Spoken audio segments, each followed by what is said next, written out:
Parle à nos cœurs aujourd'hui, nous te prions sincèrement et nous te remercions profondément pour ta puissante bénédiction au nom de Jésus. Et tout le monde a dit Amen. Vous pouvez vous asseoir. C'est un plaisir d'être ici. Je vous apporte les salutations de Sao Tomé.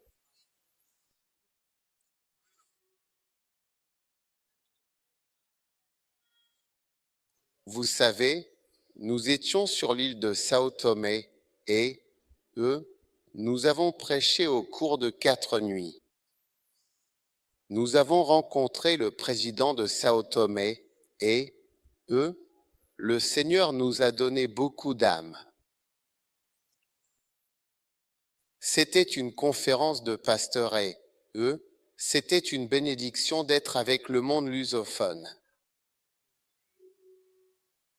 Je leur montrais, je leur racontais une histoire, celle d'avant, la photo juste avant celle-ci.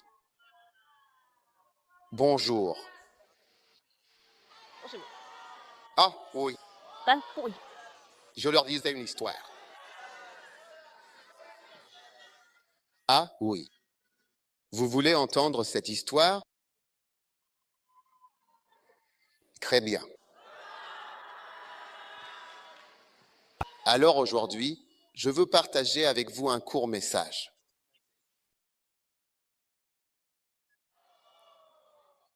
Sur le fil prodigue.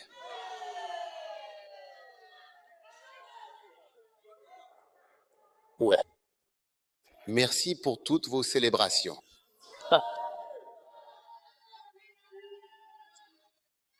Je vois que les gens s'amusent beaucoup. Pour mon anniversaire, tu sais, Oui. c'est une bénédiction.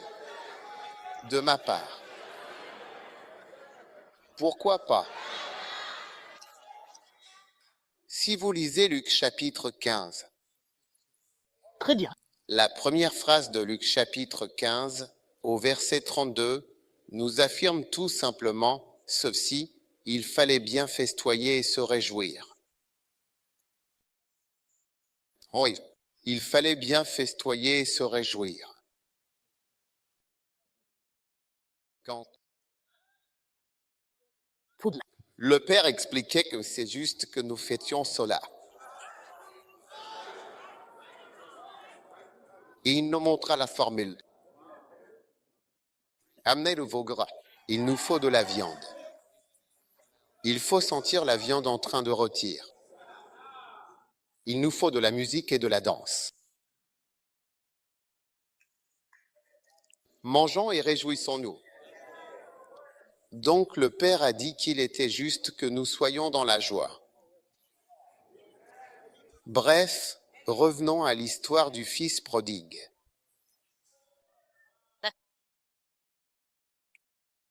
Luc chapitre 15, verset 11. Il est dit, un homme avait 2 fils. Père, que ton Saint-Esprit parle à nos vies. Amen. Au nom de Jésus, Amen. Amen. Il est dit, un homme avait 2 fils. Très bien. Maintenant, il y a 2 de tout, il existe toujours, en toutes choses, le bien et aussi le mal, présent partout. Donc vous pouvez. Il n'avait pas un fils, il en avait 2. Alors, ceux d'entre vous qui pensent que tout le monde est mauvais, vous serez surpris de découvrir qu'il y a aussi de bonnes personnes. Et pour ceux d'entre nous qui pensent que tout le monde est d'une certaine façon, vous serez surpris de voir qu'il y a des gens qui ne sont pas du tout comme ça. Waouh. Ceux d'entre vous qui pensent qu'il n'y a plus de vierges. Vous seriez surpris qu'il y a 100 vierges assises derrière votre chambre.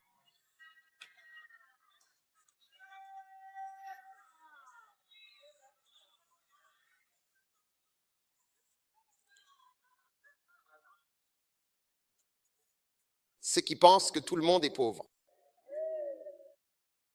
Vous seriez choqués d'apprendre que tout le monde n'est pas pauvre.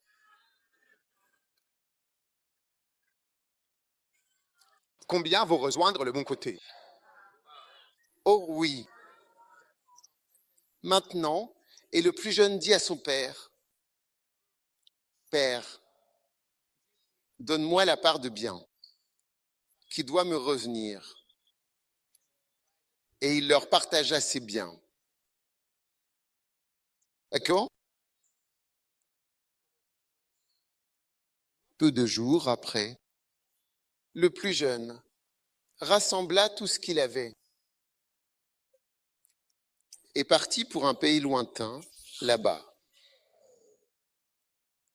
parce qu'il voulait aller aussi loin que possible de son père et de la maison de son père. L'une des raisons pour lesquelles les gens quittent les églises, par exemple, tu es dans cette église et tu vas dans une autre église, c'est parce que tu veux aller là où personne ne te connaît.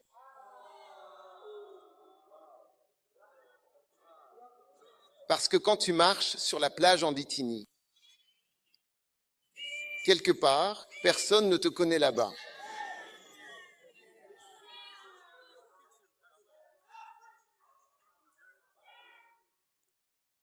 C'est pour ça que les gens vont loin. Ils ne veulent pas que quelqu'un les connaisse. Et là, en effet, il a gaspillé ses biens en menant une vie de débauche. Il y a une façon de vivre qu'on appelle la vie de débauche. La vie de débauche.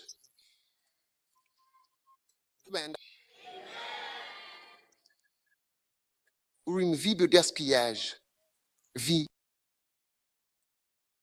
Et quand il eut tout dépensé,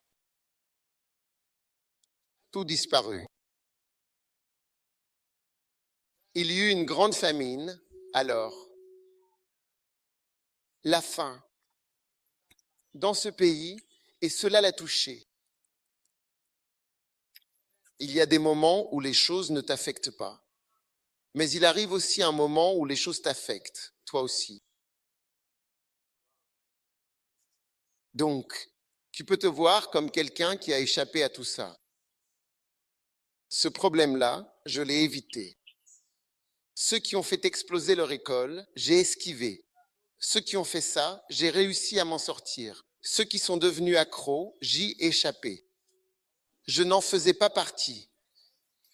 Mais il viendra un problème qui te concernera et qui t'inclura. Et qui que tu sois dans cette vie, dans tous les cas, il y aura des problèmes qui te concerneront et qui t'incluront. Il a commencé à en vivre un pour la première fois. Les problèmes du système ont commencé à l'affecter.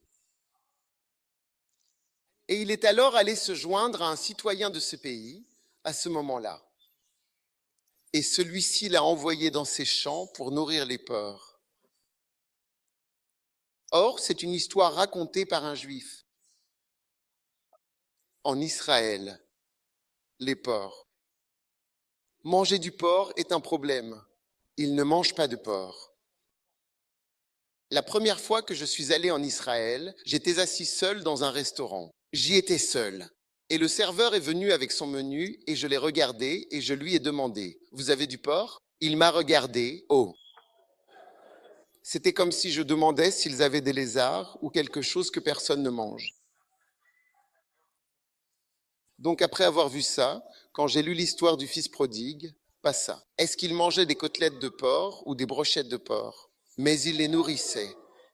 C'est grave. Donc cela montre que son cas était plus grave que ce que l'on pourrait même imaginer. Et puis on l'a envoyé dans les champs pour nourrir les porcs. Là, il aurait bien voulu remplir son ventre. Avec la maison que les porcs ont mangée, mais personne ne lui en donnait. Vous voyez, il arrive un moment où l'on touche les fonds. Et toucher le fond doit te faire réagir. Parfois, ce sont tes circonstances qui doivent te parler et te dire que quelque chose ne va pas. Quelque chose ne va pas. Je ne devrais pas être comme ça. Ou je pourrais mieux faire. Ouais. Ou comment ai-je fait pour me retrouver dans cette situation? Et la Bible dit, personne ne lui donne rien. Il y a un moment et un endroit où personne ne viendra qu'aider. Même en tant que nation, nous voit que lorsque nous sommes devenus indépendants et que nous avons commencé à chanter tout le temps, nous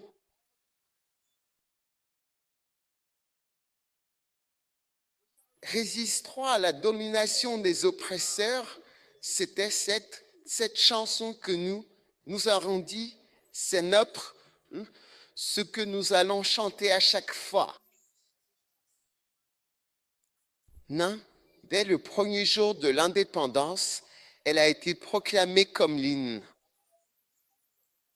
Mais tu devrais, si tu écoutes les paroles de cette partie, tu vois, tu remarques que puisqu'il s'agit d'oppresseurs, tu comprends?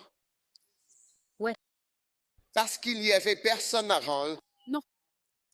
Puisqu'ils sont des oppresseurs, il y aura tu aussi. Et en 1966, nous étions fauchés.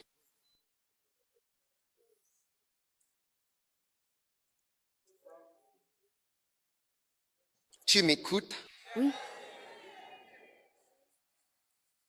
Donc, et quand il fut revenu à lui-même, personne ne lui donna rien. Il y a donc un moment où personne ne te donne rien. Parfois, tu verras que vraiment, le moment viendra où personne ne te prêtera d'argent et personne ne t'aidera, absolument. Et quand il fut revenu à lui-même, il dit, combien d'ouvriers chez mon père ont du pain en abondance, hein, et moi ici je meurs de faim. Verset 18, je me laisserai, j'irai vers mon père et je lui dirai, Père, j'ai péché contre le ciel et contre toi. Je ne suis plus digne d'être appelé ton fils, traite-moi comme un de tes ouvriers.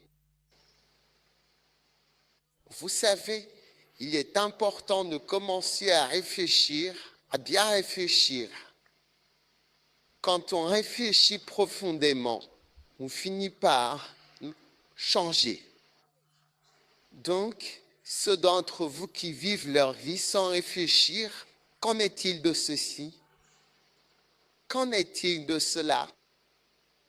Et si quelque chose arrivait? Et si vous mouriez? Vous voyez, beaucoup de gens ne réfléchissent pas vraiment à ce qu'ils font. Vous voyez quelqu'un qui est en colère et qui dit, je vais tuer cette personne. Si vous y réfléchissez, après l'avoir tué cette personne, vous allez passer le reste de votre vie en prison et vous allez souffrir dans une situation horrible. Cela vous sera changé basique. Beaucoup de gens ne réfléchissent donc pas profondément à ce qu'ils font. Ce fils prodigue, vous savez, il était tellement occupé qu'il ne pouvait pas réfléchir. Il était tellement content du peu d'argent qu'il avait. Un jour, j'ai rencontré un millionnaire et ce millionnaire m'a invité à dîner. Il m'a invité à un dîner très spécial. Oui, un millionnaire. Et il était chrétien. Alors je lui ai demandé, comment êtes-vous devenu chrétien? Il a dit, je suis devenu chrétien parce que je suis allé en prison.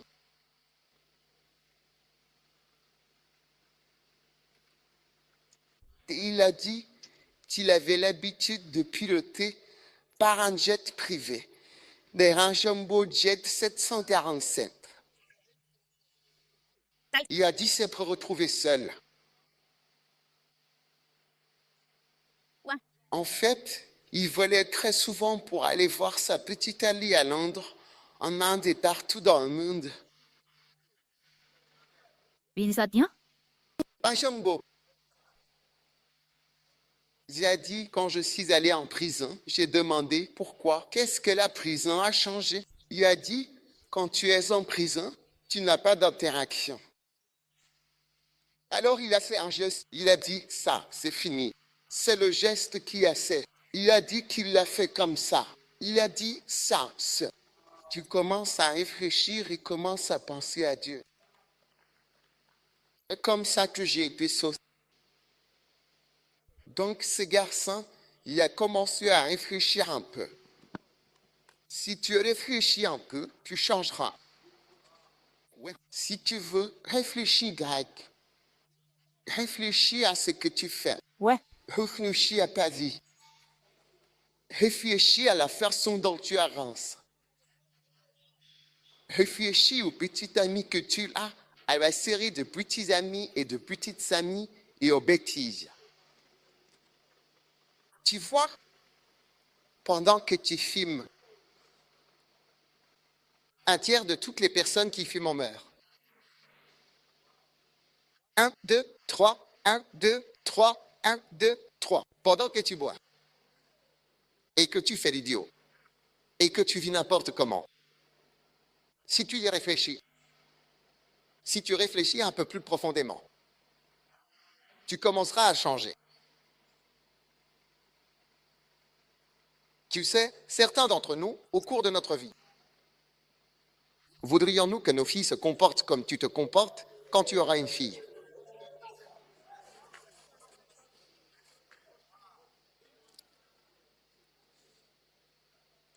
Tu vois, une chose drôle que j'ai remarquée.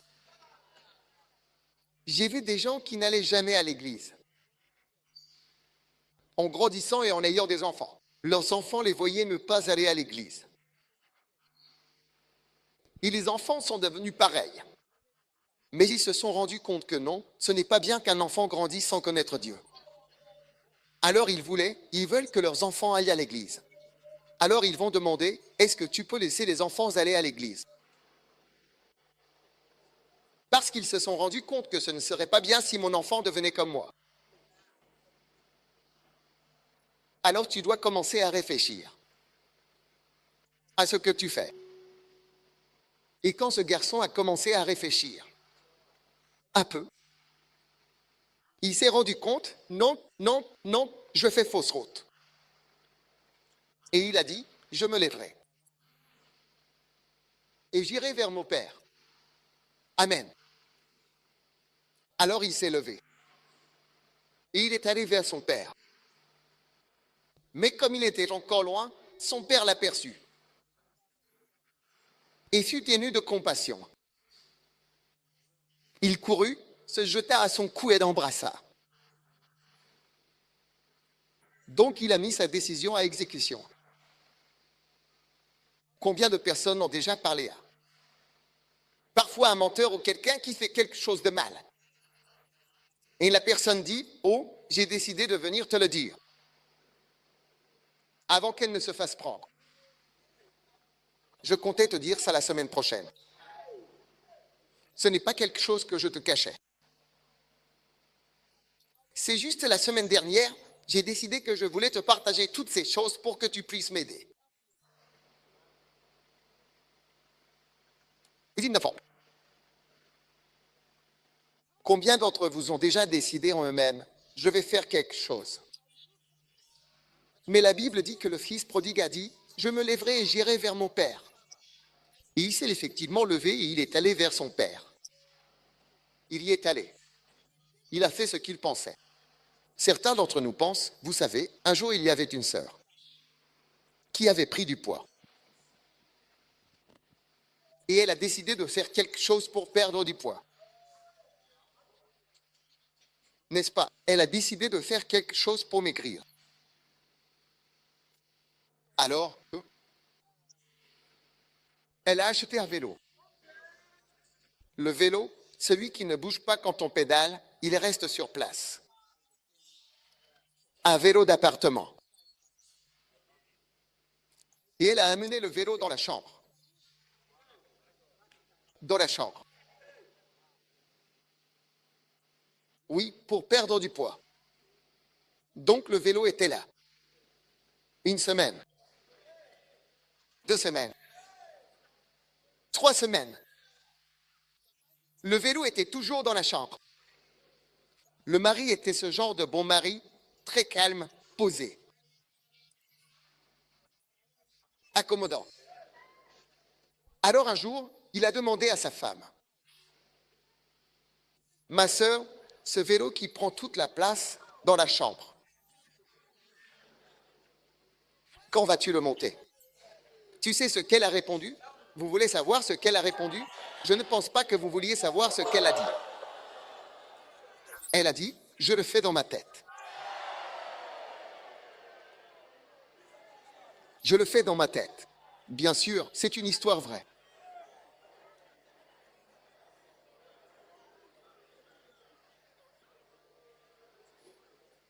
Mais le fils prodigue, lui, n'a pas dit « je vais chez mon père dans ma tête ». Le fils prodigue n'a pas dit « je vais le dire dans ma tête ». Il y est allé, il s'est levé et il y est allé. Beaucoup de gens disent « oh, je le fais dans ma tête. Je demande pardon dans ma tête. Je le prévois dans ma tête. Je construis une maison dans ma tête. Je change dans ma tête. » Vous êtes exactement comme cette dame qui faisait du vélo dans sa tête. Et elle n'a jamais fait de vélo physiquement. Elle n'a jamais perdu de poids. Et je pense qu'à la fin, une décision a été prise concernant le vélo. Il devait être retiré de la pièce. Tu m'écoutes? Il a dit, je vais me lever. Et alors il s'est levé. Il est allé jusqu'au bout. Je te vois aller jusqu'au bout de ta décision. Aujourd'hui est le dernier jour de la procrastination. Un jour, je chassais des démons d'une jeune femme.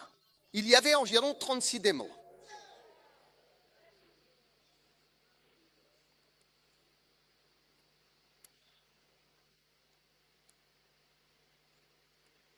Chaque démon qui sortait avait un effet différent. Je me souviens que lorsque les démons sortaient, ils mentionnaient leur nom, ce qu'ils étaient. C'est d'ailleurs comme ça que j'ai appris le nom du mot anglais. Procrastination, c'était l'un des démons, il s'appelait procrastination. C'était un démon. Je le ferai plus tard. Qu'est-ce que ça veut dire? Procrastiner, mets-le sur le truc. Oui? Je le fais dans ma tête. Je change dans ma tête. Je fais du vélo dans ma tête. Je suis une bonne épouse dans ma tête. Je cuisine dans ma tête. Je fais les gestes dans ma tête.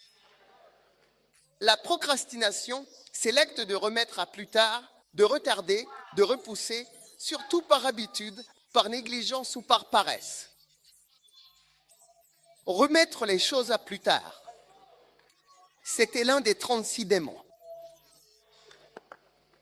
Puis un autre démon est sorti. Ce démon s'appelait Luxure. Quand elle a dit « Luxure, je m'appelle Luxure », soudain, la fille s'est transformée devant nous. Elle ressemblait à une prostituée ou quelque chose comme ça, debout là. Une simple écolière. Chaque démon qui prononçait son nom, tu voyais les choses, ça changeait. Mais c'est à ce moment-là que j'ai vu que la chose était réelle.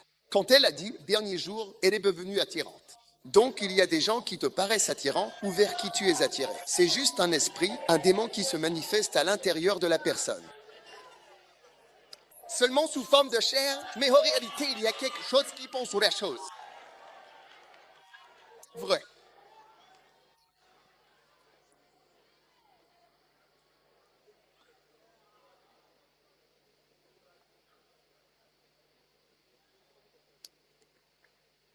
Alors il se leva et alla vers son père. J'aime le fait qu'il se soit levé. Et alors qu'il était encore noir. Son père le vit et fut pris de compassion. Et courut. Il se jeta à son cou et l'embrassa. Je veux te dire quelque chose. Si tu es ici et que tu as décidé de servir Dieu ou que tu as décidé d'être chrétien, je veux te dire que Dieu va t'aider à le faire. Tu vois, décide simplement d'être chrétien, de servir Dieu. Certains d'entre vous, vous ne venez même pas régulièrement à l'église. Certains d'entre vous, quelqu'un doit vous dessiner. Et vous tirez dehors comme s'il arrachait une dent de votre bouche. Mais je vais te dire que lorsque tu prendras la décision, tu verras que Dieu t'aidera. Pourquoi est-ce que je dis cela? Parce que lorsqu'il s'est levé et qu'il est allé vers son père, il n'est même pas arrivé jusqu'à la maison. Le père s'est levé pour aider le garçon à rentrer à la maison. Et le père s'est levé, a couru vers lui et l'a embrassé.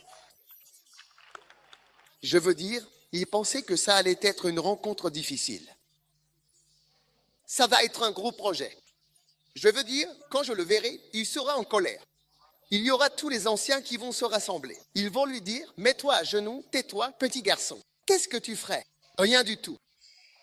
Son père s'est levé pour l'aider. Certains d'entre vous se demandent, comment puis-je quitter ce garçon? Ce sera plus facile que vous ne le pensez. Le jour où vous le quitterez, vous verrez que vous êtes tellement fort. Tu diras, alors c'est ça qui n'allait pas chez moi. Certains d'entre vous penseront, je ne peux pas quitter cette fille, ou je ne peux pas arrêter ce mode de vie.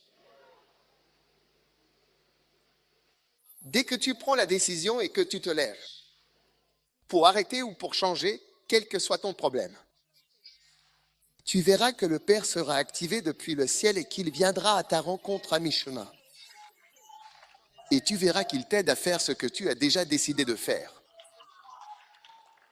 Alors reçois l'aide de Dieu. Dieu t'aide à faire sa volonté. Alléluia. Combien parmi vous sont enthousiastes que le Père court pour venir à ta rencontre à mi-chemin? Même plus qu'à mi-chemin. Et il se jeta à son cou et l'embrassa. Tu sais, tu te demandes même si tu seras bien accueilli. Mais maintenant, il n'y a plus de doute sur l'accueil. Parce que tout commence déjà par des baisers. Dis à quelqu'un, tu seras le bienvenu. Certains d'entre vous se demandent, est-ce que je devrais revenir à l'église? Je te dis que tu seras le bienvenu. Ce sera plus facile que tu penses.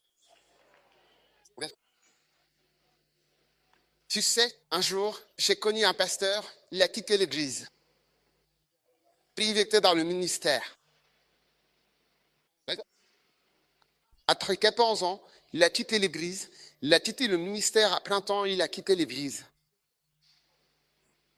Après 14 ans, il a décidé, il a dit, je vais y retourner. Oui, je vais y retourner. Alors il l'a fait. Il m'a écrit une lettre. Il le donna à son père et à sa mère. Il a dit à son père et à sa mère, s'il vous plaît, allez voir les exarques et nous la parole et donnez-lui cette lettre. C'est ce que j'ai dit. Je fais revenir. À l'église, tu es mon église. En tant que fils, donc j'étais là après l'église. Voici deux adultes. Notre fils nous a envoyés.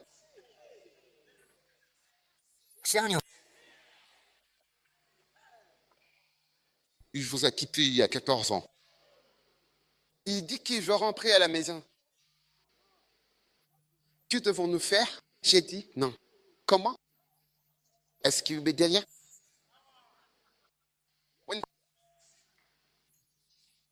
Oui, il y en a. Il est déjà là. Oui. Votre père, ce sera plus facile. Le moment d'après, il était à l'église. Le moment d'après, il était là, il était là, il était là. Ses enfants étaient là. Tout fonctionnait. 100%. Donc, ça va être plus facile. Je dis, ça va être plus facile que tu ne l'imagines. Oui. Servir Dieu est bien plus facile que tu ne peux le penser. Combien d'entre vous ont fait de mauvaises choses que vous pensez ne pas pouvoir arrêter? Je vous prophétise que ce sera plus facile que vous ne le pensez. Amen. Et le Père dit à ses serviteurs, Je veux juste lire ceci avant de partager quelque chose, parce que c'est agréable de lire l'histoire. Elle se suffit déjà à elle-même. C'est vraiment beau. Et puis le fils lui dit, même si le père l'a embrassé, le fils a dit, mais si ça permet, Terre, j'ai péché contre le ciel et devant toi. Il y a des choses que vous devez dire. Certains d'entre vous, vous venez et vous dites, vous êtes assis là, je suis venu. Il faut rester là silencieux. Il faut parler. Il faut parler. Il y a des choses qui doivent être dites. Père, j'ai péché. Je suis désolé. Dis-le clairement. J'étais une bête. C'est comme ça qu'on dit pardon. Il ne vient pas juste. Tu aurais pu rester là et venir dire, ah, tu sais, je faisais certaines choses. Un investissement grec avec des cochons, parce que les Juifs ne s'intéressent pas aux cochons ni aux porcs, peu importe. Mais c'est un business vraiment, vraiment rentable. Donc, je travaillais avec un investisseur dans une entreprise internationale. Comment tu appelles ça, une entreprise? J'ai juste décidé de faire une pause et je passais près de la maison. Je voulais te voir et voir comment allait la famille et tout le monde.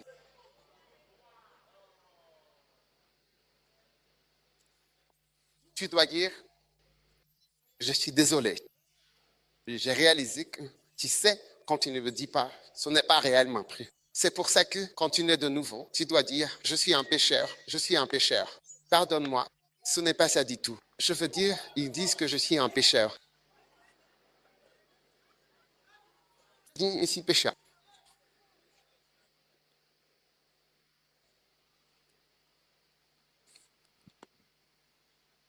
Un jour, je suis allé chez un certain homme et il me racontait quelque chose. Il disait que, tu sais, il y avait sa femme, ce n'était pas sa première femme. Et il a dit, il a renvoyé sa première femme. Et il expliquait. Je ne le connaissais pas du tout. C'était la première fois que je le voyais. Je l'ai rencontré. Il a expliqué, il a dit que tu sais, ma première femme était très difficile. Et puis il a dit qu'un jour, ils ont eu une dispute familiale. Alors ils avaient invité quelques anciens, oui, à venir, et les anciens se sont assis autour. Et après qu'ils aient fini de parler, ils ont expliqué à la femme qu'elle avait tort, donc elle devait s'excuser. Alors ils lui ont demandé, laisse-toi, et c'est le tour. Ils s'étaient assis en cercle. L'homme leur racontait cette histoire. Je ne sais pas. J'ai oublié quel était le point qu'il essayait de faire passer. Mais il était en train de décrire. Il a dit, ma femme a fait le tour et elle a dit pardon à tout le monde. Quand elle est arrivée à moi, elle s'est retournée et a dit, je m'en fiche. Qu'est-ce qu'ils ont dit que je devais dire? Que dois-je dire? Alors, donc ce qu'elle. Donc il me disait que ce qu'elle allait dire, ce n'était pas du fond du cœur. Non. Et elle était tellement désolée. Mais pour ce fils prodigue, il s'est levé et il a dit, j'ai péché contre toi sous tes yeux et je ne suis pas digne d'être appelé ton fils. Verset 22. C'est de moi, mais le Père sait. Et puis, peut être appelé ton. Mais le père dit à son fils, apportez la plus belle robe et mettez-la lui. Oui. Et mettez-lui un anneau à la main et des chaussures aux pieds, et puis amenez le veau gras, tuez-le, mangeons et réjouissons-nous. Car mon fils que voici était mort, et il est revenu à la vie, il était perdu, et il est retrouvé. Et ils commencèrent à se réjouir. Mesdames et messieurs, on peut être vivant, mais mort. Wow. Vivant, mais mort. Il a dit, mon fils était mort. Mon fils était mort. Wow. Tu es ici, mais en fait, tu es mort. Amen. Tu es un mort vivant. À l'époque, on appelait la lèpre la mort vivante parce que tu es déjà mort. Dès que le diagnostic tombe sur toi, c'est fini pour toi. Non. Même si tu es en vie, tu es vivant mais mort. C'est vrai. Quand tu es déconnecté de l'endroit auquel tu appartiens, tu es mort. Tu es un mort vivant. Tu es fini. Donc, beaucoup d'entre nous sont vivants mais morts. Il a dit, mon fils était perdu. Ça veut dire que tu ne connais pas ton chemin. Perdu. Comment? Perdu comment? Mais je suis en ville, je sors, je reviens. Non, tu ne connais pas ta voie dans cette vie. C'est ça que ça veut dire être perdu. On fait le direct. Tu vas faire quoi? Tu sais, une fois, nous sommes allés à une croisade dans un certain pays et là où nous logions, il fallait passer par une route étroite pour arriver jusqu'à nous. Et il y avait un groupe de personnes, chaque nuit vers 23 heures, ils sortaient dans leur rue, dansaient, jouaient de la musique, faisaient les fous, dansaient, à moitié habillés, même des personnes âgées. Et je me disais que c'est comme s'ils ne faisaient rien. Dans ce pays, c'est comme s'ils ne connaissaient rien de Dieu. Clairement. Incroyable. C'était écrit, tu es perdu. Tu es perdu.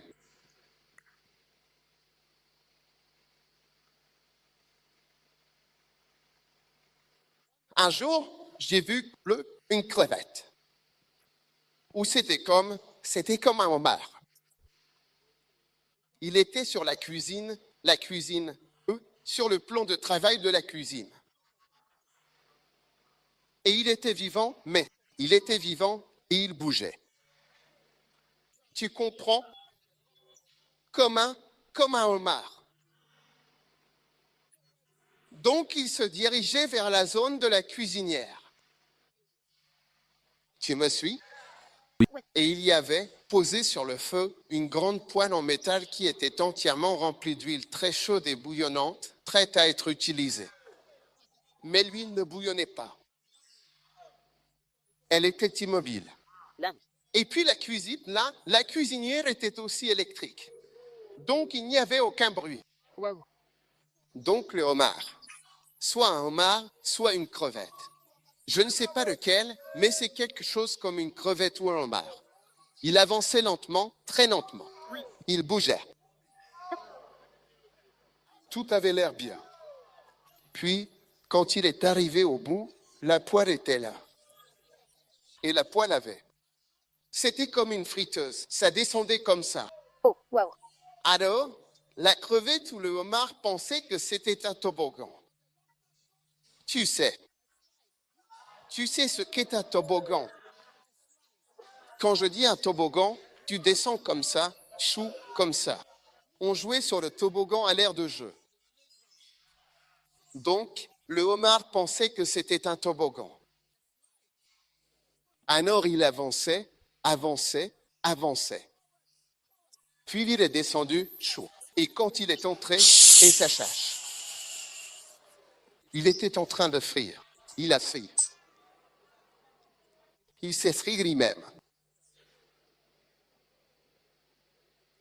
C'est pour ça que la Bible dit que j'étais perdu. Tu ne sais pas que tu es en route vers le feu. Allez. En route pour pour être brûlé et fui en enfer. Beaucoup ne savent pas. Ils pensaient tu vois, la cuisine était très propre. Clairement. Donc, pendant qu'il avançait sur le plan de travail, il n'y avait rien. Il se déplaçait simplement. Je ne sais pas s'il s'est échappé d'un sac de crevettes vivantes et qu'il marchait juste.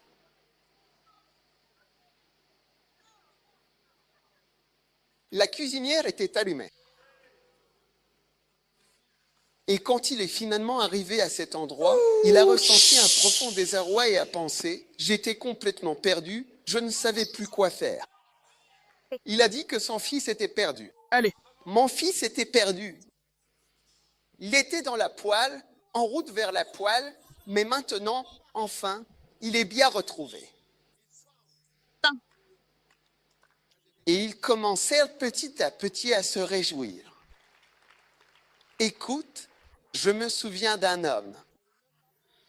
Il était à l'université.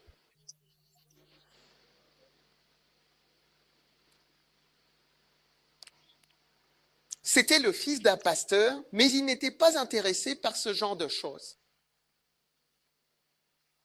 Donc, lui et son colocataire, ils étaient.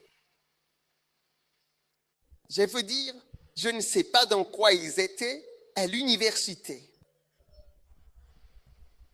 Mais au milieu de l'université, le SR frère a donné sa vie au Christ, le fils du pasteur. Il est devenu sérieux.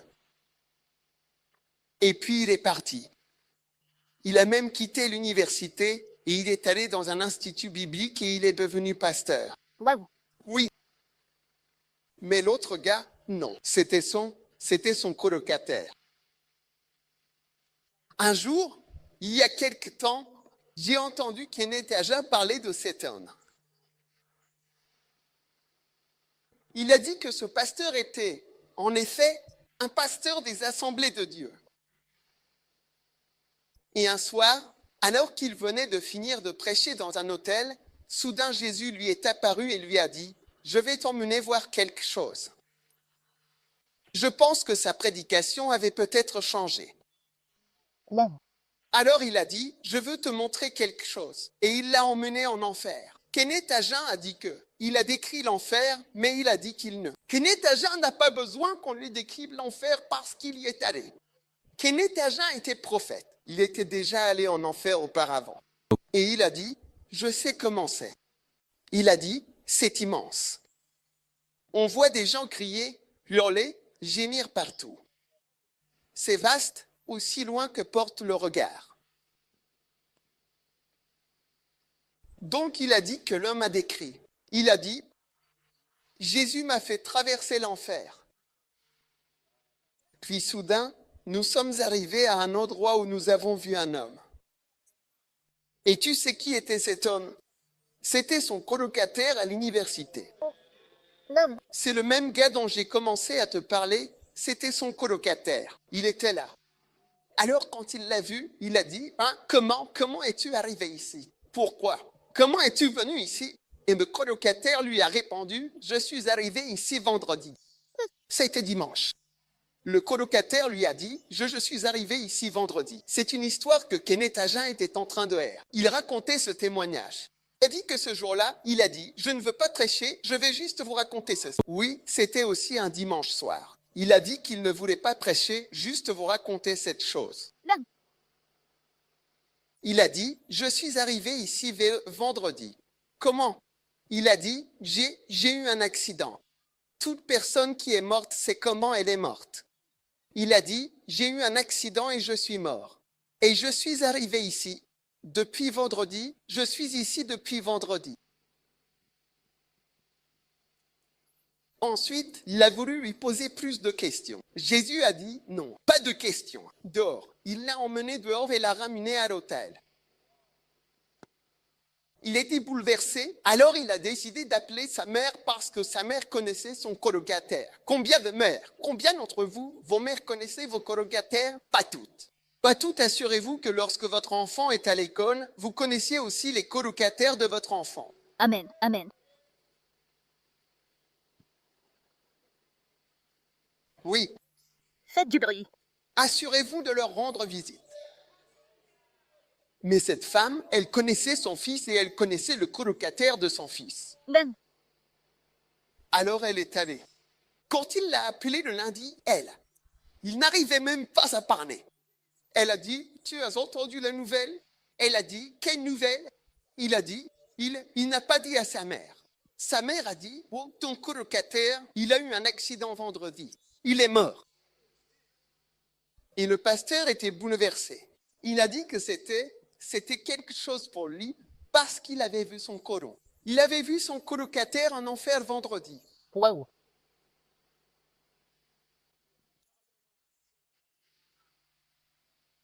Alors, il a dit, mon fils était perdu. Quand tu dis que tu es perdu, ça veut dire que c'est là que tu te diriges. Tu vas dans cette direction. Tu es comme la crevette qui avance vers le feu. Ceux qui vivent leur vie sans Dieu, qui s'éloignent même de Dieu. Il a dit, quoi? Oui, c'est ça. Regarde.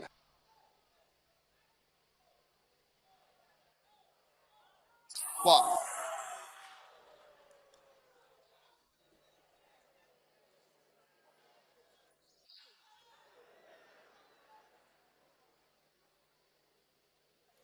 Mon fils était perdu.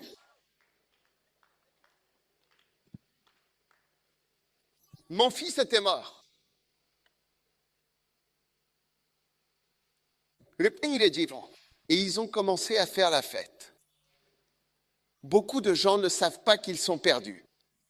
Ceux d'entre vous qui êtes des chrétiens à moitié, comme ceux qui viennent à l'église parce que quelqu'un vous a invité, et ainsi de suite, mais vous n'avez pas pris de décision comme ce garçon. Il a dit, moi, personnellement, je me lèverai. Personne ne viendra me prendre en bus. Je me lèverai et j'irai. J'irai vers mon Père. Amen. Il n'a pas dit, si on vient me chercher en bus, j'irai, ou si on me traîne et qu'on me tire, alors j'irai. Mais je me lèverai. J'y vais moi-même. Parce qu'on va là où on veut aller. C'est vrai. Personne n'a besoin de venir te chercher. Personne n'a besoin de te tirer. Il a dit, je me lèverai et j'irai moi-même parce que je veux y aller.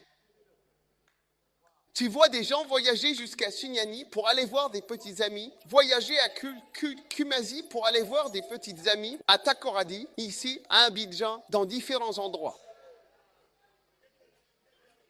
Et toi, tu n'arrives pas à te déplacer d'ici là pour venir à l'église.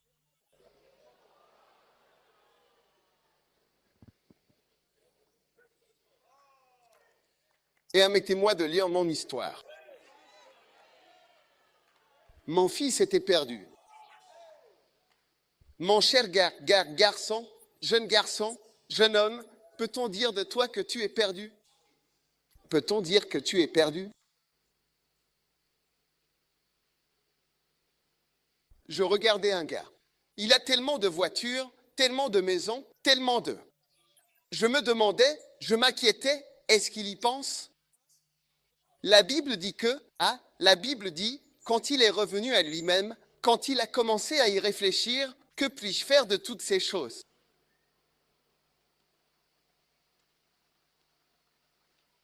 Il y a de nombreuses années, je connaissais quelqu'un qui travaillait pour un millionnaire. Donc, parce qu'il travaillait pour ce millionnaire, il devait aller sur le yacht du millionnaire. Tu sais ce que c'est? Un yacht, ces bateaux sur lesquels on navigue. Quand tu es riche, tu montes à bord et tu te déplaces sur l'océan. Oui. Projection entre nous ce qu'est un yacht.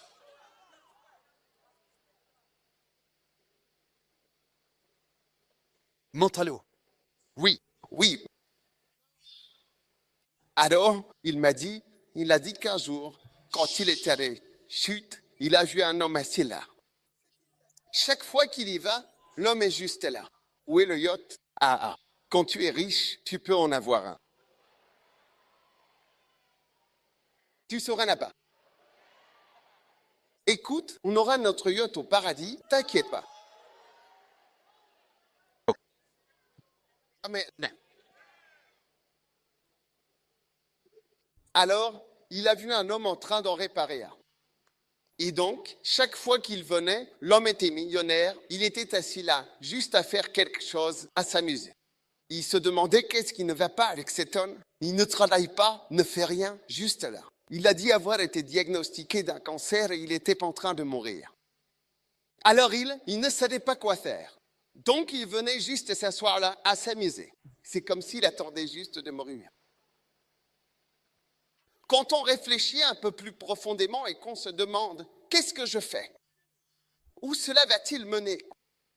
Qu'est-ce que je vais faire de toutes ces choses? Il a dit, mon fils était mort et il est vivant. Or, son frère aîné était dans les champs et comme il s'approchait de la maison, il entendit de la musique et des danses. Et il appela un des serviteurs et lui demanda, qu'est-ce que c'est que tout ça?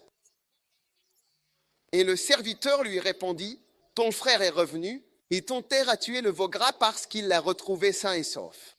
Combien d'entre vous veulent être sains et saufs pour l'éternité? Je le veux. Oh, oui. Sains et saufs. Sains et saufs. Levez la main et dites, sains et saufs en Jésus. Ça en Jésus. Vous ne pouvez être sains et saufs qu'en Jésus-Christ. Parce qu'aucun de nous ne peut dire que nous sommes bons. Combien parmi vous peuvent dire que vous êtes bon?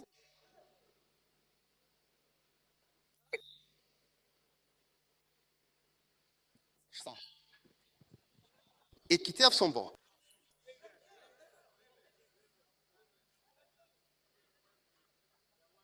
Combien veulent la sécurité? Combien veulent être en sécurité? Combien veulent être sains et saufs? Je suis sain et sauf.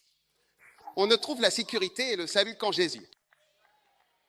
Oui, tu peux être en sécurité et sain et sauf en Jésus-Christ.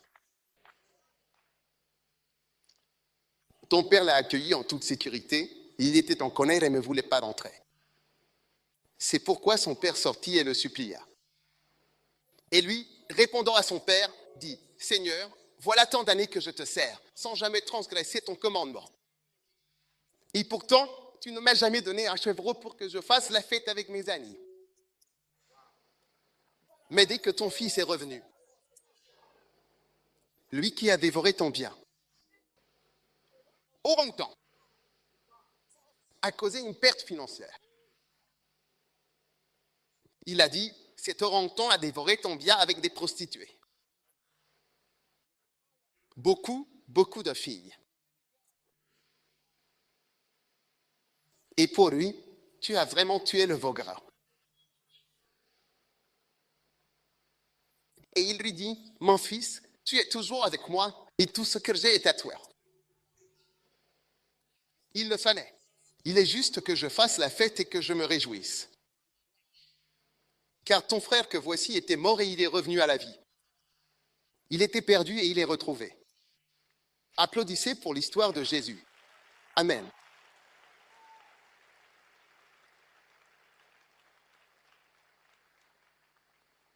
Aujourd'hui, Dieu t'appelle à rentrer à la maison, à venir dans un endroit où tu es en sécurité, innocent, en sécurité et en paix.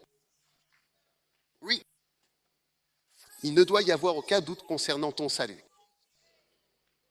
Combien savent qu'il y a des personnes dont nous ne sommes pas certains? Certains d'entre vous, nous ne sommes pas vraiment sûrs. On demande, est-ce qu'il est croyant? Je pense, enfin, c'est un peu louche. Nous ne sommes pas vraiment sûrs. Certains d'entre vous, quand on vous interroge au travail, personne ne sait que vous êtes chrétien.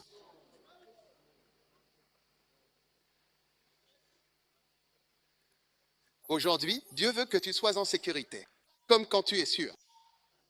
En sécurité et en paix. Tu sais, certains examens, en les passant, tu sais que tu as réussi. Je suis en sécurité et en paix. Quand tu as réussi, je vais réussir. Mais pour certains, tu n'es pas en sécurité. Et tu n'es pas en paix. Mais Dieu veut te voir en sécurité et en paix. Reviens à la maison auprès de ton Père. Reviens à Dieu. Tu ne seras jamais solide et en sécurité à moins d'être proche de ton Père. Tu dois être proche de ton Père céleste. Tu dois être reconnecté à la maison, solide. Rentre à la maison. Rentre à la maison. Arrête de faire l'idiot. Arrête de tourner autour du pot. Arrête de jouer au faux. À moitié, à moitié. À moitié, c'est un pied dedans, un pied dehors. Non, assieds-toi. Vous bloquez la vue des gens. Reviens à la maison. Viens et sois en sécurité. Je veux que tu sois en sécurité. Je veux que tu sois en sécurité et en paix en Dieu. Je ne veux pas qu'il y ait de doute. Es-tu vivant ou n'es-tu pas vivant? Es-tu en Dieu ou pas? N'es-tu pas en Dieu? Est-ce que tout va bien? Parfois, tu entends que quelque chose s'est passé et tu demandes, est-ce qu'il va bien? Tu sais, quand je suis allé au Diabolino, m'ont amené une jeune femme. Ils ont vu qu'elle était en noir. Ils ont dit, s'il vous plaît, priez pour cette dame. J'ai demandé, qui est-ce? Il a dit, c'est la femme d'un de vos pasteurs. Il a dit que son mari était sur un bateau. Un bateau qui va de Libreville à Port-Gentil. Oui, sur la mer. Et alors que le bateau avançait, je ne sais pas quel type de bateau, avec des passagers sur la vraie mer, par un lac rempli de monde. Elle m'a raconté. Alors j'ai demandé, qu'est-ce qui s'est passé? Elle a dit, mon mari m'a appelé. Elle a dit que le bateau sur lequel nous sommes, qui nous emmène d'ici à ici, coule comme si nous étions au milieu de l'eau. Il est en train de sombrer pendant que nous avançons. Alors il a dit qu'ils avaient du réseau en mer. Donc elle l'a appelé et lui a dit, il l'a appelé et lui a dit, elle a répondu, d'accord, mais c'est la panique. Voilà ce qui se passe. Et puis, à ce moment-là, elle a dit, je crois qu'il a donné son gilet de sauvetage à quelqu'un. Ensuite, elle n'a plus eu de nouvelles, elle n'a plus pu le joindre. Alors elle a essayé d'appeler, ils n'entendaient rien. Puis ils ont appris que le bateau avait coulé. Beaucoup de personnes s'étaient noyées. Alors maintenant, ils attendaient. Elle ne savait pas parce qu'elle lui avait parlé. Oui. Donc ils attendaient la liste. Phụ tạo. Phụ. J'ai dit, ils attendaient la liste. Pour savoir si, simplement, son nom était sur la liste de ceux qui sont sains et saufs. Ou s'il est perdu. Tu comprends la différence entre perdu et sain et sauf?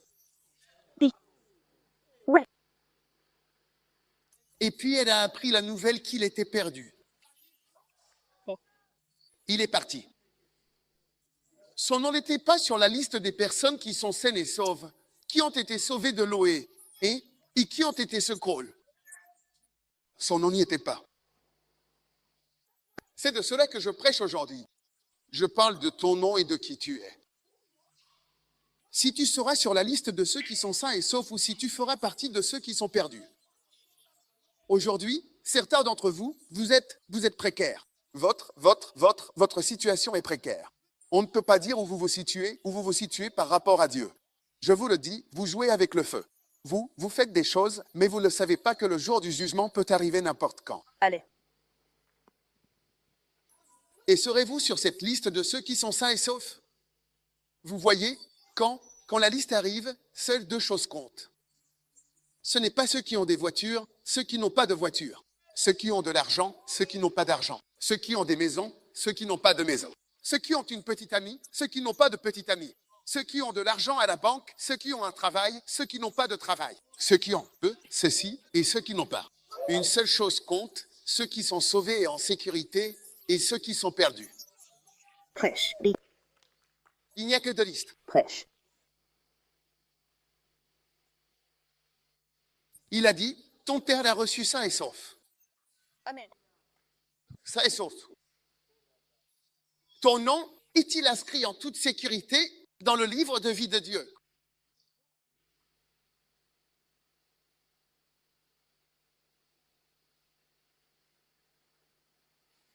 Tu sais, il y a des moments où je me dis, oh, j'aimerais aller au paradis maintenant parce que je sens que je suis sauvé maintenant. Je ne veux faire aucune erreur. Oui. Parce que je dois y arriver sain et sauf. Sain et sauf. Jeune fille, quand tu es. Certains d'entre vous aiment être pris dans les bras. Vous aimez les câlins. Vous vous sentez en sécurité quand on vous serre dans les bras. La personne qui te serre dans ses bras est pire qu'un dragon. C'est pire qu'un dragon, je te le dis. Drago.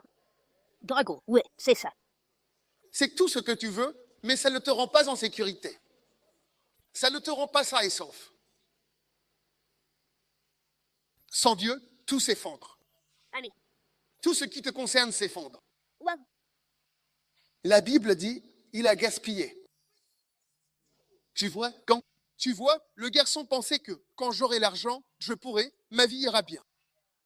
Mais tu vois, l'argent seul ne suffira pas. Amen. Et l'argent seul ne suffira pas. Tu peux avoir l'argent, mais si tu n'as pas Ne serait-ce que la position où si tu n'as pas la communication, si tu n'as pas les conseils, si tu n'as pas la relation, il y a tellement de choses qui feront que l'argent s'épuisera. Donc, avant même que le garçon ne s'en rende compte, tout l'argent était parti. Parce que l'argent sans la relation, l'argent sans la connexion, l'argent sans la proximité du foyer, l'argent sans même ta position de fils, l'argent sans certaines de ces choses, ça ne sert à rien. C'est comme ça que les gens deviennent insignifiants. Parce que tu ne comprends pas combien de choses fonctionnent ensemble pour te rendre normal. Nennen. Pense juste, si j'ai de l'argent, tout ira bien pour moi. Certains pensent que si vous avez de l'argent, tout ira. Alors, avoir de l'argent, donc, quand il est de l'argent, tout va bien, tout ira bien. Non. Il y a plus que ça. Il y a plus que ça. Tu peux avoir le. Et ça va, ça va. L'argent a disparu. Le garçon n'en revenait pas. Il a gaspillé son sceptre. Sans vieux, ta vie sera juste gâchée. Tu gaspilles ton corps, ta beauté. Tu penses ça, je suis une belle fille. Oh, mais là, tu vois que tu as été dégradé. Chaque garçon avec qui tu sors te fait descendre d'un cran. Chaque garçon avec qui tu sors te dégrade, t'humilie, t'abaisse. Hein? Il te rabaisse. Il t'abuse et t'abaisse.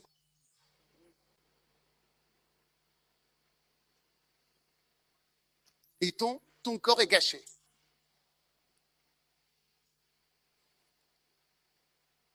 Il y a un livre, quoi, qui a été écrit par une sorcière.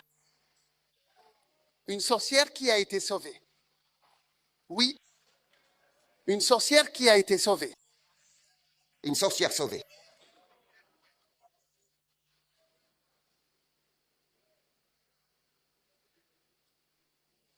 Le titre de ce livre de sorcière était De la sorcellerie au Christ. De la sorcellerie au Christ. Mais ce n'est même pas le livre. Moi, je ne le sais pas. Même, ce dont je me souviens de ce livre, c'est la photo à l'arrière du livre. Tu connais la photo qu'elle avait à l'arrière? Elle avait 2 photos. La photo quand elle était sorcière et la photo quand elle était en Christ. Et elle a mis les 2 photos là. Oui, avant et après. C'est là que tu vois que quand tu n'es pas en Christ, tu gâches ta vie. Tu gâches ta beauté. Tu gâches ton corps. Tu fais des avortements.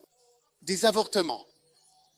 Une femme disait que les bébés que j'ai jetés hors de mon ventre, les bébés que j'ai jetés hors de mon ventre, mon corps a changé. Tout mon corps a changé. Là où j'étais d'une certaine façon, tu vois que tout a changé. Tout le corps est gâché. Tu vois ça?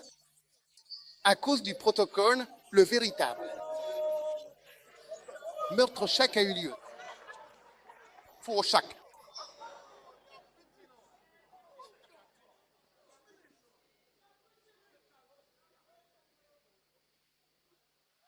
Quand tu t'éloignes de ton père, tu dis que même si tu as l'argent, c'est comme si tu gâchais. Tu es en train d'être gâché. Tu sais, en médecine, il y a quelque chose qu'on appelle le wasting.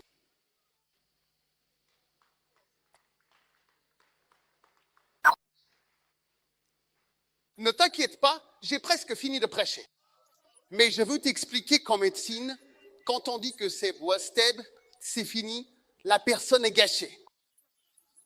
C'est comme si la chair était partie, le corps est fini et c'est causé. En médecine, on appelle ça wasted, c'est le wasting.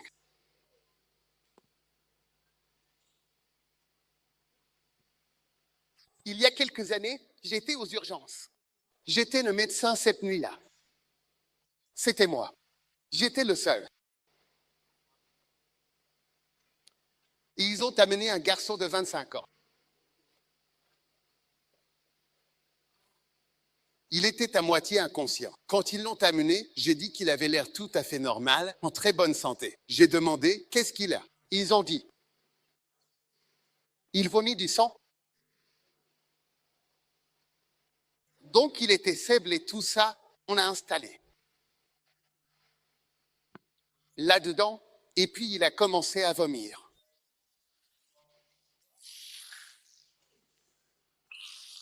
Écoutez, quand je suis sorti par le mur latéral et que je suis revenu, le mur était couvert d'eau. Qu'est-ce que c'est? Le parent m'a dit que quand il se réveille, à 6 heures du matin, il commence à boire. Dès 6 heures du matin. Et il a détruit son foie. Il avait développé ce qu'on appelle des varices ésophagiennes. Tu ne comprends pas, n'est-ce pas? C'est comme de grosses veines à l'intérieur de l'ésophage, de grosses veines qui éclatent. Donc là où tu avales, les veines éclatent à l'intérieur de l'ésophage. Et donc, quand tu tousses ou vomis, c'est du sang pur. Parce que je suis allé à la banque du sang. En 25 ans, je n'ai jamais vu quelque chose comme ça. 25 ans. On l'a transfusé, on a tout fait. Au matin, il était mort. Il était mort. Gas. Sans Dieu. Sans Dieu. Tu gâches ton corps.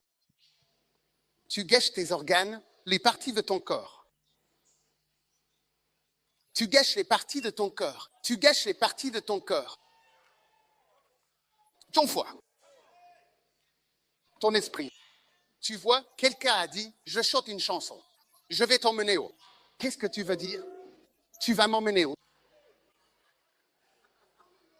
Je vais t'emmener où? Je vais t'emmener où? Avec la gorge. On va dans les nuages. Et tu vois l'esprit est en train d'être détruit. Assieds-toi, assieds-toi. Lord, Écoute, je vais te dire. Un jour, je suis allé à l'hôpital psychiatrique d'Asylum, Asylum Down.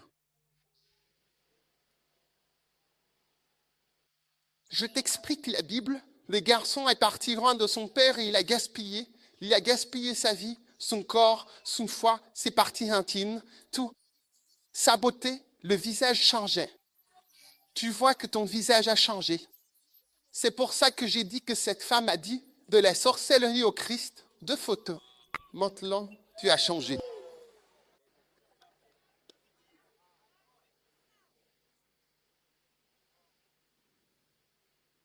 bonjour. Écoute. Un jour, j'étais dans le service de psychiatrie à la clinique psychiatrique.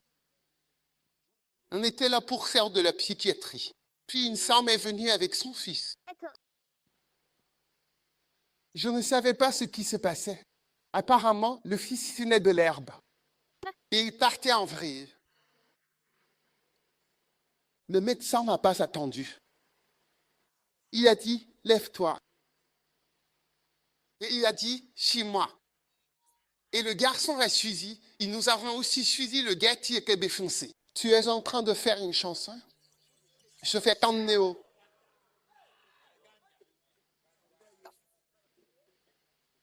Chip. L'homme nous a emmenés dans les chambres. Tu vois des gens déchaînés dans des cages. Et il a dit au gars, la prochaine fois, je te mets ici. Je te montre ça juste comme un avertissement. La prochaine fois, tu viens ici. L'endroit est vraiment dingue. Un jour, une des infirmières m'a dit qu'un des patients était devenu fou. Il est sorti d'une bécage et a haché les yeux d'un autre patient. Oui. Tu dis que tu vas me faire clamer. Tu es en train de gâcher ton esprit, ton foie, organe reproducteur. Trắng tìm T'as boutu. Parce que tu t'es éloigné de Dieu. Regarde, il s'est rendu dans un pays lointain. Ce soir, aujourd'hui, c'est la nuit. Ce soir, regarde ma main. Dieu m'a envoyé. Regarde ma main. Dieu m'a envoyé pour t'inviter à te rapprocher. Il y a une chanson qu'on chante, viens plus près. Ne reste pas loin.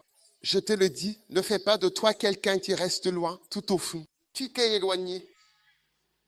Tu sais, un jour Jésus a dit à quelqu'un, tu n'es pas loin du royaume. Ça veut dire qu'il y a une distance dans le royaume. Ça veut dire que tu peux être loin ou tu peux être proche. Ne te permets pas d'être loin.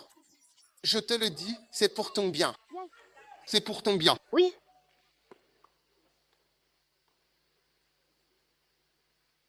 Il a gaspillé ses biens et il n'est plus rien devenu.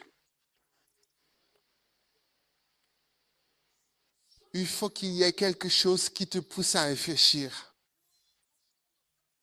Tu sais, compare-toi à ce que tu étais quand tu étais proche et à ce que tu es maintenant que tu es loin. Et demande-toi, c'est cela qui doit te parler. Honore ton Père et tout ira bien pour toi.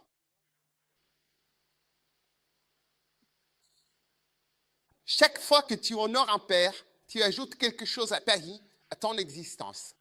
N'importe lequel des terres, honore-les. Si tu as 17 pères, honore-les tous. Chaque fois que tu honores un père, cela t'apportera quelque chose, car la Bible dit, afin que tu vives longtemps. Aujourd'hui, regarde ma main. Oui. Tu vois ma main? Elle t'appelle, approche-toi. Approche-toi. N'accepte pas d'être quelqu'un, tu restes à la périphérie, en marge. Personne ne connaît ton nom. Moi, ça m'est égal s'ils ne connaissent pas mon nom. Tu dois t'en soucier. Ça m'est égal s'ils ne se souviennent pas de moi. Que s'ils parlent à la remède, tu devrais tenir ton oreille. Près d'eux, près d'eux, près d'eux. Tiens tes oreilles. Ne t'assieds jamais là-bas. Ne t'assieds jamais juste devant un haut-parleur. Hein? C'est dangereux. Aujourd'hui, j'irai prier pour toi du fond du cœur et t'inviter à revenir à Jésus. Et Jésus va inscrire ton nom. Alléluia. Jésus va écrire ton nom. Amen. Et moi aussi, je vais t'aider à écrire ton nom. Et aujourd'hui, nous allons certifier que tu es sain et sauf. Tu es en sécurité dans le livre de vie. Tu es sain et sauf et tu es solide. Tu es solide. Tu es solide. Il n'y a aucun doute. Il n'y a aucun doute sur le fait que ton nom soit sur la liste de noms. Sain et sauf. Combien d'entre vous veulent que leur nom soit inscrit dans mes livres de vie? Levez-vous. Je veux prier. Je veux prier maintenant. J'ai envie de prier maintenant. Levez la main, tout le monde. Répétez cette prière avec moi. Si vous voulez donner votre vie à Jésus, tout le monde est debout. Tout le monde est debout.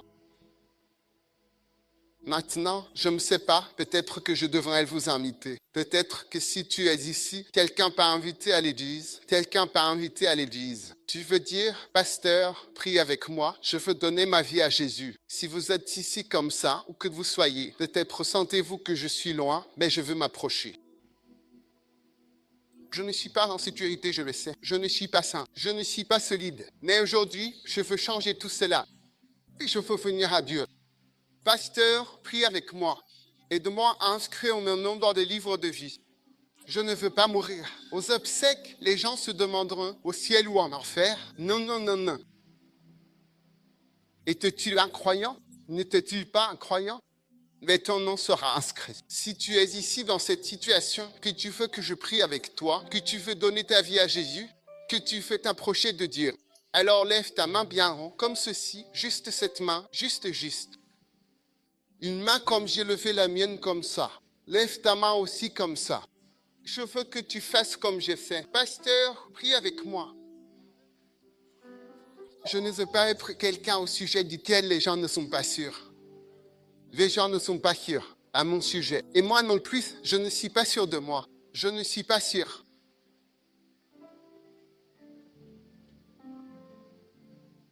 Baisse ta main. Quelqu'un doit être opéré. Et on lui a dit, tes chances sont de 50 à 50. Quand tu t'endormiras, tu as 50% de chances de te réveiller. Tu as 50% de chances de ne pas te réveiller. C'est une opération.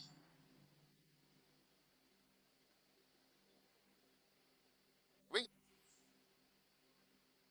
Combien parmi vous ferez cette opération? La plupart d'entre nous préfèrent laisser la maladie là. Laisser la maladie là, c'est opération. Et pas besoin. Personne ne veut quelque chose que vous ne mettez pas. Tu n'es pas en sécurité. Et tu n'es pas rassuré plutôt que d'avoir la tête tranquille. Si tu veux être en sécurité et rassuré, si tu veux donner ta vie à Dieu, alors lève à nouveau la main comme tu as fait. Et si tu veux les rejoindre, peu importe qui tu es, peu importe qui t'a invité, tu veux dire, pasteur, prie pour moi. Je ne veux suivre personne, je veux suivre Dieu et je veux m'approcher de Dieu. Alors ta main doit être bien levée, comme la mienne l'est aussi. Regarde ma main et lève aussi ta main comme ça.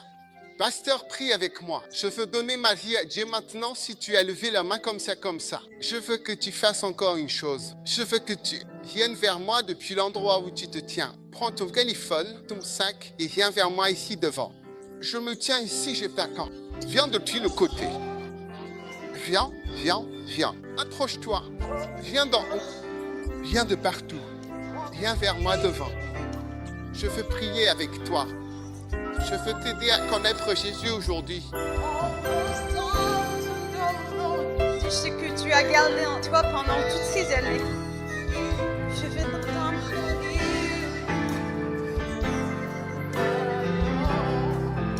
Tout près de moi.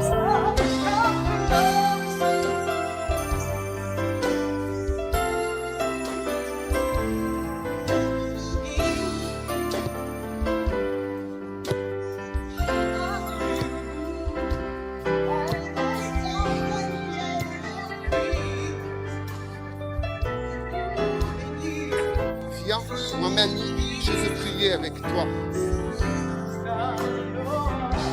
Approche-toi, approche-toi, approche-toi. Avant de se faire entendre ta voix.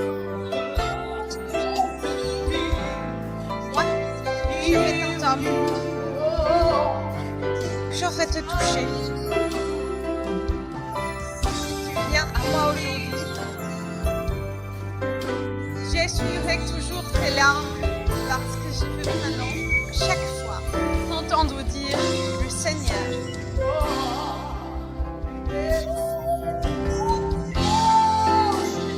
Là. Solveig, viens.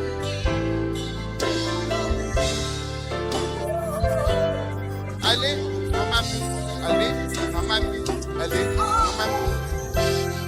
Viens, mon mamie. Je t'attends.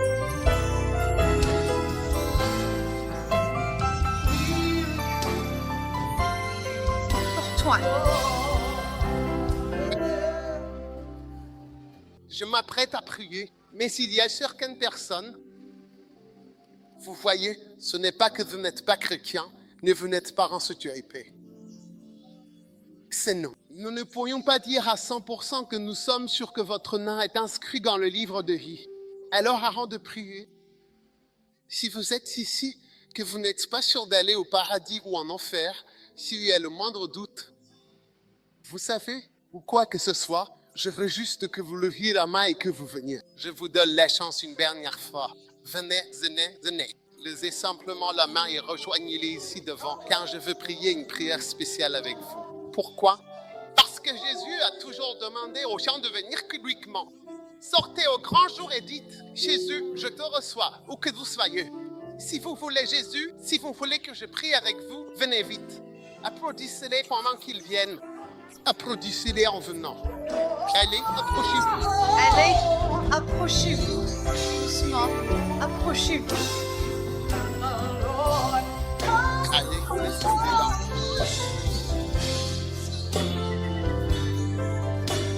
Je sais que tu as commencé à être croyant.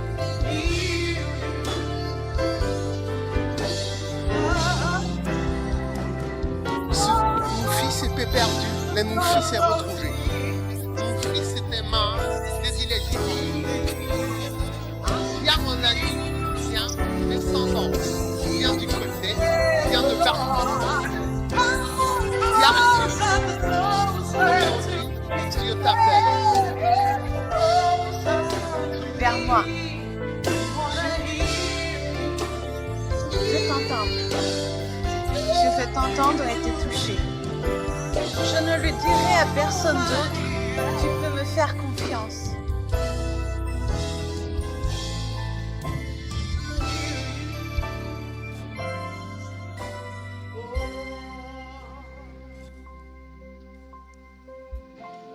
C'est bien. Viens. Quelqu'un arrive. Maintenant, avant que je prie. Vous savez, une fois je suis allé à l'aéroport et j'ai entendu une annonce. Ceci est le vol KLM 589 à destination de Cano et Amsterdam. Toute personne, quiconque souhaite prendre ce vol, a dit, ceci est l'appel final. C'est le dernier appel. Je veux te donner le dernier appel. Si tu es ici, je veux Dieu. J'ai besoin de Jésus. C'est le dernier appel. Si tu sais que tu devrais être ici, c'est le dernier appel. Applaudissez pour lui. Viens. Il y a une fille ici, c'est ton dernier appel pour changer ta vie, changer ta façon de faire. C'est ton dernier appel. Viens plus près de moi. Alors viens, c'est le dernier appel. C'est le dernier appel. C'est le tout dernier. Ceci est l'appel final. Ceci est l'appel final. Un appel que je veux toucher. Comment il s'appelle? Viens mon ami. Viens. Tu fais peut-être partie de la chorale, tu es peut-être à l'église. Aujourd'hui, Dieu t'appelle. C'est le dernier appel, l'appel final.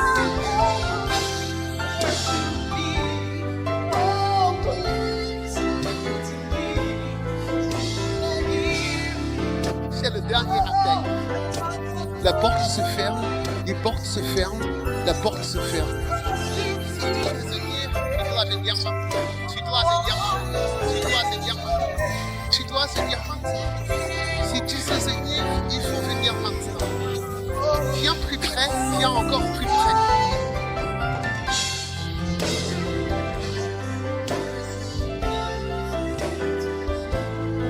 Je veux et je vais te toucher. Si tu viens à moi aujourd'hui, alors sache que j'effacerai tous tes péchés. Je veux te guérir. Il est Seigneur. Très bien. Levez mes mains. Tu peux encore venir si tu viens, et je veux que tout le monde se joigne à nous. Levez les mains. Dites cette prière avec moi. Dites Jésus, je ne vous entends pas, dites Jésus. Je suis désolé pour mes péchés. Je suis pécheur. J'ai fait beaucoup de mauvaises choses. S'il te plaît, pardonne-moi pour tous mes péchés, toute ma méchanceté, tous mes mensonges, tous mes vols, toutes mes mauvaises actions. Je suis désolé. Seigneur Jésus, pour toute la mauvaise vie. Prends ma vie, ô Dieu. Je te donne ma vie aujourd'hui. Dis, je te donne ma vie aujourd'hui. Seigneur Jésus, lave mes péchés. Par le sang de Jésus. Pour Dieu, lave mes péchés. Par le sang de Jésus. Je reçois le sang de Jésus pour laver tous mes péchés. Merci, Seigneur, pour me nettoyer, de m'avoir pardonné. Aujourd'hui, s'il te plaît, écris ma main dans le livre de vie. Mon nom est. Prononcez votre nom complet et votre adresse, votre nom complet. Mon nom est. Maintenant, dis, s'il te plaît, écris ce nom. Dans le livre de vie. S'il te plaît, inscris mon nom aujourd'hui dans le livre de vie. Merci, Seigneur, de m'avoir sauvé. Aujourd'hui, au nom de Jésus, je prie. Maintenant, levez un doigt comme ceci, un seul, tout le monde. Dites cette prière maintenant. Répétez après moi. Satan, écoute bien. À partir d'aujourd'hui, toi et moi, c'est fini. Je ne te suivrai plus jamais. Satan, je ne t'obéirai plus jamais. J'appartiens à Dieu. J'appartiens à Jésus. Et je servirai Jésus-Christ. Maintenant, levez vos deux mains comme ceci. Agitez vos mains. Agitez vos mains. Tout le monde, agitez la main. Dis Jésus, je t'aime. Je te remercie. Je t'aime. Je te suivrai. Je suis ton serviteur. Je suis ton disciple. Je suis ton serviteur. Merci, Seigneur. Merci, Jésus, de m'avoir sauvé aujourd'hui. Je t'aime, Jésus, au nom de Jésus. Et tout le monde va crier Amen. Que Dieu vous bénisse. Que Dieu vous bénisse. Maintenant, tous ceux qui sont venus devant ici, où allons-nous? Ah, on ne peut pas y aller. Il pleut. Ah, d'accord. Alors, tous ceux qui sont venus devant, retournez à votre place. Après la fin, où allons-nous aller? Où allons-nous tous vous retrouver? Ici, juste ici. Vous dites, combien d'entre vous sont sérieux? Vous êtes sérieux, vous vous présentez? Vous êtes sérieux, soyez sérieux. Bon, vous savez, un jour, un homme est allé au bord du lac. Oui, il a vu un bateau et il s'est dit, aujourd'hui, je vais monter dans le bateau pour m'amuser. Alors, quand il y est allé, il a mis une de ses jambes dans le bateau parce qu'il ne savait pas ce qu'il faisait. Donc, quand il a mis sa jambe dans le bateau a commencé à s'éloigner. Vous voyez? Et puis, il est tombé à l'eau. Et ensuite, il a commencé à insulter le bateau, le lac, le propriétaire. Il a insulté tout le monde. Mais vous voyez, ce n'était pas leur faute. Il y avait une jambe dedans et une jambe dehors.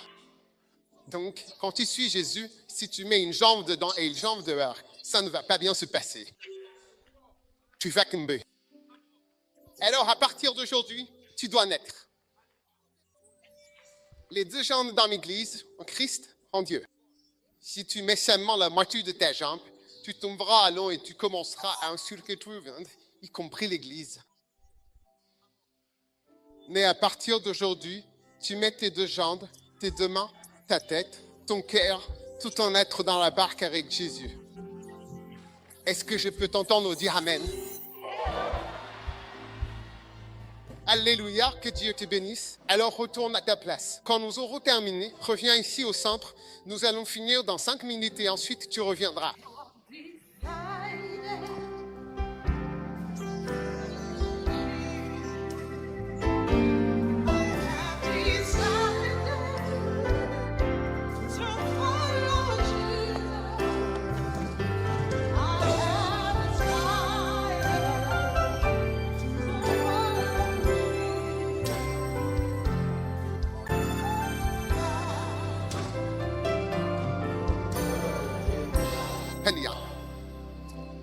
Maintenant, sortez votre communion. Si vous avez la communion aujourd'hui, est-ce qu'on prend la communion? Sortez-la et prions ensemble pour la communion. D'accord. Magnifique.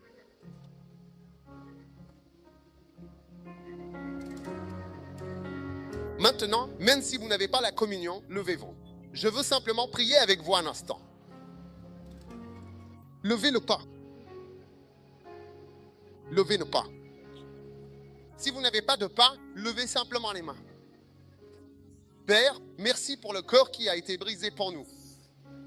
Nous recevons ce corps, le corps de Jésus-Christ, pour notre guérison. Le corps de Jésus.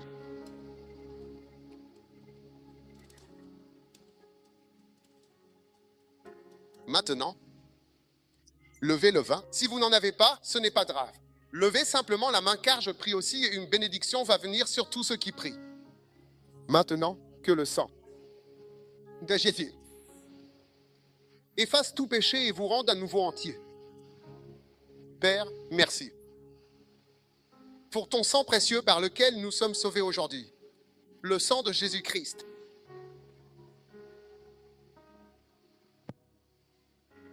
Levez vos mains pour recevoir votre bénédiction. Levez la main, tout le monde, et recevez une bénédiction. Que le Seigneur vous bénisse, que le Seigneur vous fasse prospérer, que le Seigneur vous aide à le suivre, que le Seigneur fasse de vous un prédicateur, que le Seigneur fasse de vous un sauveur d'hommes, que le Seigneur vous établisse dans sa maison, que le Seigneur vous établisse comme une colonne, comme une forteresse dans la maison de Dieu. Puissiez-vous être inébranlable, stable, et que rien ne puisse vous éloigner de la maison de Dieu.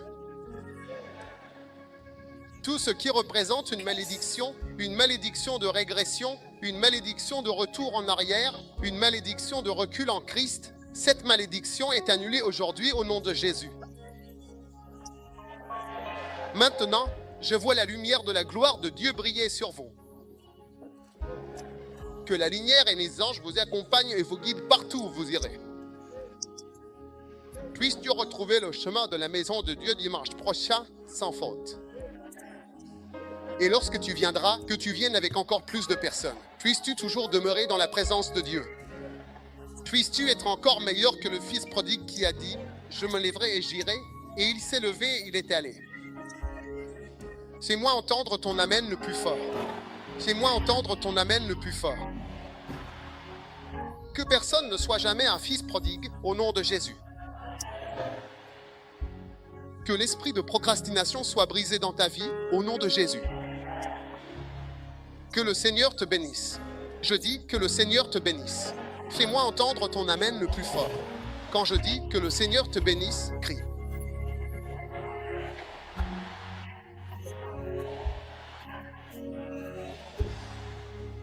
Tu n'es pas venu à Christ pour être diminué. Et donc, que le Seigneur t'augmente en toutes choses. Fais-moi entendre ton amen le plus fort. Je n'entends pas ton amen le plus fort. Que le Seigneur te baptise de sa bonté et de ses miséricordes. Au nom de Jésus-Christ. Maintenant, lève ta main comme ceci. Cette main, la main droite.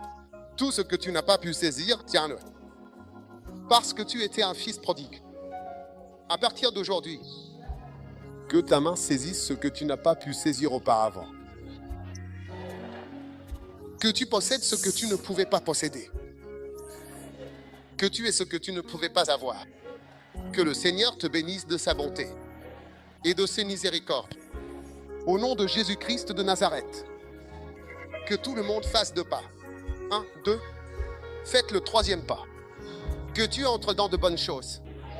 Et que tes pas cette semaine et dans les semaines à venir soient guidés prophétiquement par le Seigneur vers un bon endroit, un bon espace, une bonne chose.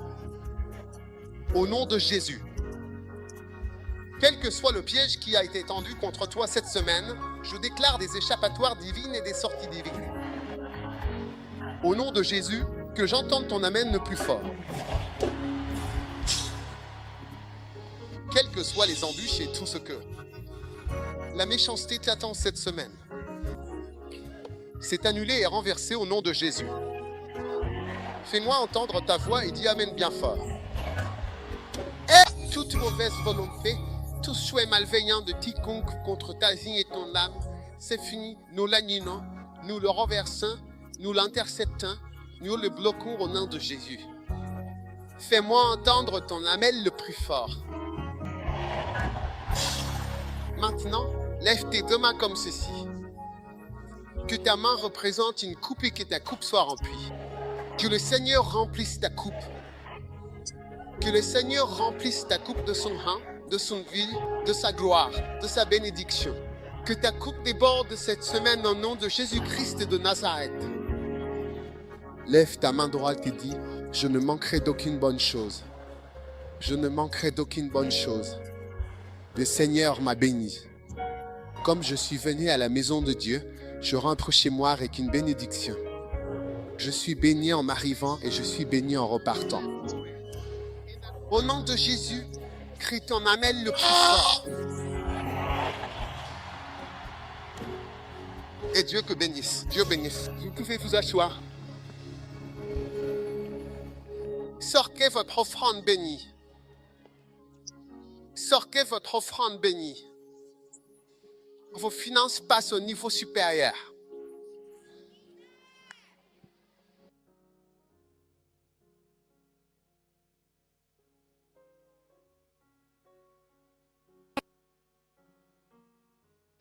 Je vais prier pour vos finances. Je vais prier pour vos finances.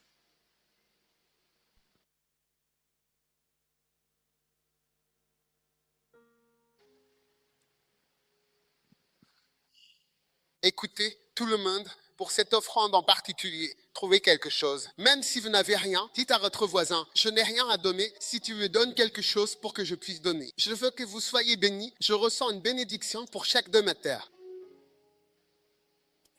Terre, bénis chaque donateur aujourd'hui au nom de Jésus.